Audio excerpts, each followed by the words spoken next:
And I'm Patrick. And I'm Cynthia. And today we're going to be going over a little bit of the history of the Chibi art form, and then we're going to do a short demonstration. So, the Chibi art style originated in Japan in the early 1800s and has since then become a earth-wide phenomenon. Artists everywhere are using it as comic relief, they're using it as their own original characters, they're using it as just cutesy forms of characters that they're in fandoms for. The word chibi directly translates to small or little person. As if you've ever seen a chibi, you can tell like they've got disproportionate heads. Sometimes they've got nubs for hands or very simplistic features. So growing up, I started my artistic journey more with realism, looking at things that were around me and trying to replicate what I saw. And as I got older, I kind of dabbled into the more simplistic art forms, and I found this chibi art style. And what I found through that is that it was able to bring back some artistic desire and re-inspire me to go back into my artistic journey. With that being said, let's get to our cute little demonstration. So today we're going to be drawing a chibi ninja. So the first thing you want to do is start with the shape of the head, right? And the thing with the chibi art form is that it doesn't have to be perfect. So we want a little divot for our eye, and here's going to be where our cheek is. We come around. If you want to draw an ear, super simple details. We've got our head shape.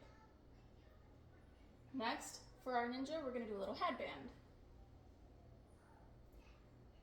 If you can imagine, a headband would be sitting on top of our head. So what we're going to do is we're going to draw it outside of our head shape. And then we're just going to go in and erase where the head was.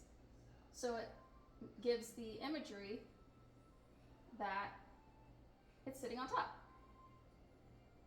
We can add a little logo to our ninja, whatever you want it to be. So next we're going to add our hair. Super, super simple. He's wearing a headband. Let's add a little bit of hair coming out from underneath. And let's give him spiky hair, because why not? Who doesn't love spiky hair? So super simple shapes. Let's start with a bunch of triangles. And then just like we did for our headband, we're going to erase the underneath because the hair is going to be on top of the head shape. We're just going to go in there, take that head shape away, and now we've got our hair. Next, for our ninja, we're going to give him a mask. See, if you add little accessories, then you don't have to worry about the features such as a mouth or a nose or whatnot. So we're going with the mask for this one.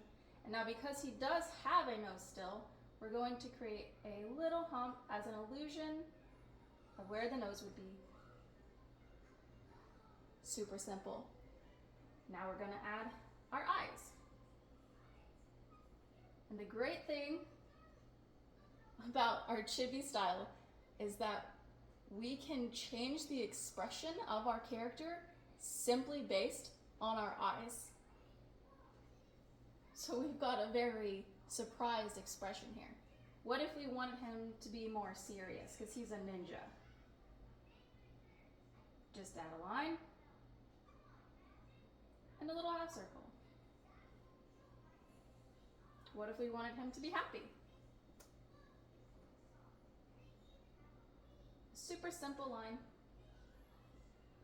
So as you can see, it's these little tiny details that make up the difference between your expression and what you want to portray to the viewer who is going to be looking at your art style.